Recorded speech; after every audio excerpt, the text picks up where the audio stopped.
The Romantic age of English literature is arguably the most popular. It is well enjoyed by the common people and well researched by the scholars. Wordsworth and Coleridge, William Wordsworth and Samuel Taylor Coleridge, are again the two towering names from this gamut of literature called Romantic literature in English. While Wordsworth and Coleridge appear in close togetherness in anthologies, etc., there are marked differences between them also, by the way. Wordsworth was a systematic worker, a person focused on his goals, like the figure of the successful careerists today, which is often promoted by different channels, books, etc. Coleridge was a different soul altogether. Though he had his own kind of theories, uh, ideas regarding poetry and creation, he worked by fits and starts, by inspirations, and often left many of his works unfinished.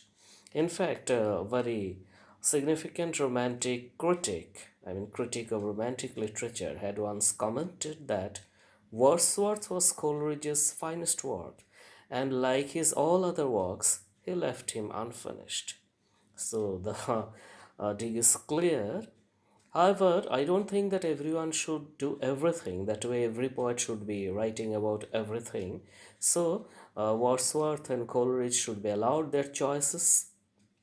Here today, we'll discuss a few things related to the rhyme of the ancient mariner.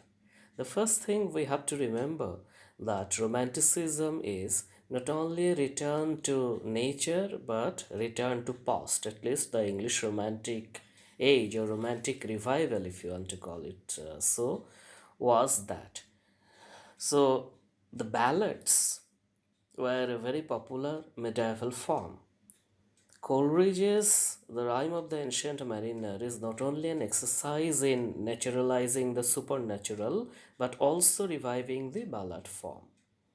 Point number two is the theme of The Rime of the Ancient Mariner, is a very fundamental theme of human existence, that of crime and punishment, guilt and its expiation. The ancient mariner who kills an innocent albatross has to suffer for the rest of his life with the sense of guilt, to come out of which he often goes and narrates this story. This, in fact, is the origin of the narrative itself. We find in the beginning that three wedding guests are about to enter a wedding hall, and the ancient mariner, with his grey beard and all like mine, stops one of the three guests and says that there was a ship. Now, where was the ship? How was the ship? Why all of a sudden the wedding guest wants to move away, but he cannot? The mariner had his will. Though Mariner dropped his hands, he held him with his eyes, which is not only a supernatural power, but I think it is figurative of the compelling power of narrative. Narrative of power as well as the power of narrative. Both things are combined here. So, we have spoken about the revival of the medieval ballad tradition. Secondly, the theme of guilt and confession, crime and punishment. The theme goes back to older times, even the entire story of Adam and Eve, or Cain and Abel, or even Satan and his sufferings. What do we do when we are haunted by the experience of our guilt or sin or crime? Though these things have nuances, crime is a legal, component, while vice, sin, guilt, etc. are mostly moral. For the time being, we'll treat them as one. Mm, in Coleridge's creations, also Wordsworth, the prime jurist, the prime judge, etc., is nature. or nature and God, or God is nature and nature is God. The fact that the mariner killed this albatross made the entire nature infuriated to such an extent that all his shipmates were killed one by one. Now, in day-to-day world, this is highly unlikely. Though, the time that I'm doing this video, this is a very crucial time. Like the mariners of the ship of the ancient mariner, people are dying from coronavirus.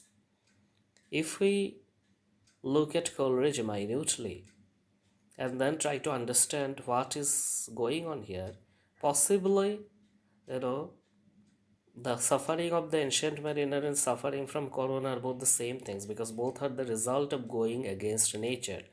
To the best of our knowledge, the virus is a man-made one, lab-tested virus. Anyway, so to what extent should we go against nature? It was not only Coleridge's but Wordsworth's pet theme also. That is why often we talk about nature in romanticism, or we are very happy to judge or comment about romanticism as a return to nature. It was not only a return but reinstalling nature, even if poetically, as the core foundation of our life. As Wordsworth says in lines written in early spring, I heard 1,000 blended notes while in a grove I sat reclined, in that sweet mood when pleasant thoughts bring sad thoughts to the mind. And in next lines, to her fair work did nature link the human soul that through me ran, and much it grieved my heart to think what man has made of man. So the nature has related us to itself.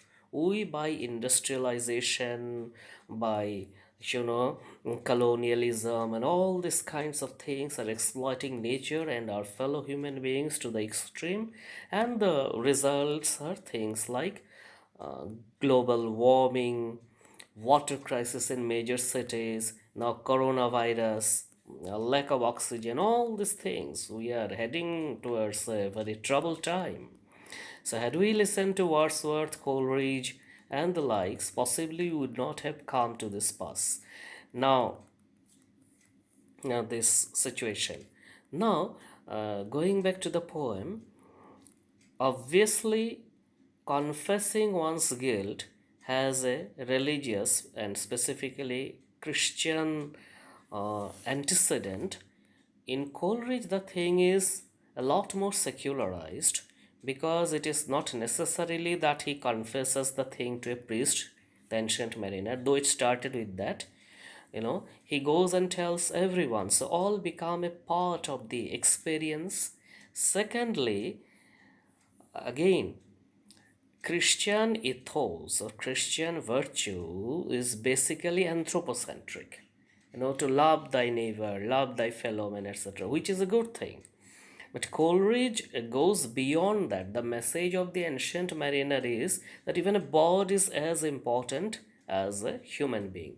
While Western critics have tried to justify this or interpret this by saying that what Coleridge is speaking against is not killing of animals per se, which is a part of the food system of the Western world, but wanton killing. You killed the albatross just for the heck of it. No reason, not for food or anything. That wanton killing is being condemned. This is what European or British critics say, but I am not very convinced. I think Coleridge is talking against all kinds of killing. Thou shalt not kill, one of the commandments. So, towards the end of the poem, we see that he's telling that uh, farewell, farewell, wedding guest, but these to thee I tell, he prayeth best who loveth best all things both great and small. So, this amount of love, compassion, here it is more Buddhist than Christian or Oriental, rather Buddhist and Jain. Buddha's metta, karuna, etc., which extends to all living beings, not only humans. Then another very important point is the narrative gives a beautiful description of alienation. I'm using it in the normal sense. However, there is a kind of reference to the Marxist alienation also. Coleridge, in this regard, can be said to have prefigured Marx. O wedding guest, this soul had been alone on a wide, wide sea, and never a saint took pity on my soul in agony. So I don't think this is only about the ancient mariner or one who has done a crime as alien and is alienated. This is true about all modern men. In fact, all men, alienation, exile, like Ulysses. If we think deeply, all of us are in certain ways alienated, and more so in modern society, in technological society, the society what F.R. Lewis called technologico Benhamite. Even now, we are connecting to each other. So many people are listening, contacting me over video, but I don't exactly know what is happening in my next door neighbor's house, even. We don't know. So, these are the things that technology has brought us to extreme kind of dehumanization. So, we can take some leads from Coleridge and then go ahead in our attempts to repair the damages. Another point, the fourth point, I would just like to mention and leave a hint. The Romantics were great psychologists. They were precursors of Freud in a way, in much the same way that possibly Shakespeare was. Many things, you know, Coleridge, of course, often suffered from depression. Those days it was called dejection or melancholy. So he wrote odes to dejection, melancholy, etc. Many poets wrote. And at times when nothing happens, nothing moves. So just like in Waiting for Godot, nothing happens, nobody comes, nobody goes. It is awful. So day after day, we stark, no breath, no motion, as idle as a painted ship upon the painted ocean. So whoever, I think today, all conscious persons, must have experienced these bouts of nothingness at least once. So you just try to recollect that if you haven't gone through, you are very lucky or maybe unlucky also. But how beautifully Coleridge has expressed that with the help of external incident. The poem is highly symbolic. It may be a real tale, maybe a fictional tale, but most importantly, it is symbolic. Well, a lot of, and albatross itself is the most important symbol, and the mariner also. The Christ figure. At times, he is the figure who commits the crime, like Cain. And at times, later, when he bears his own albatross for a long time, and even after he falls off, bears the albatross metaphorically by telling his tale, he becomes a Christ figure, as Christ had said that everyone must, carry their own crosses. So, to taking a hint from that, I'll tell you that my reading or teachers' reading of novels, poems, etc., cannot be substitute for your reading. I'm addressing my students primarily. All my videos are for students who are mostly beginners. So I too am a beginner in certain way. These are not for scholars, definitely. But anyway, what I was going to say that if you want to be a true student of literature, you also have to carry your own cross. You have to read the texts on their own. Literature, is not rocket science or chemistry, that if you read on your own, you cannot understand. In any case, my reading of the novel or the poem cannot replace your reading. You have to read and generate your own meaning. So, that is also possibly an extended meaning of, Coleridge's Rime of the Ancient Mariner. You create your own narrative. All the best. Thank you very much for patient hearing.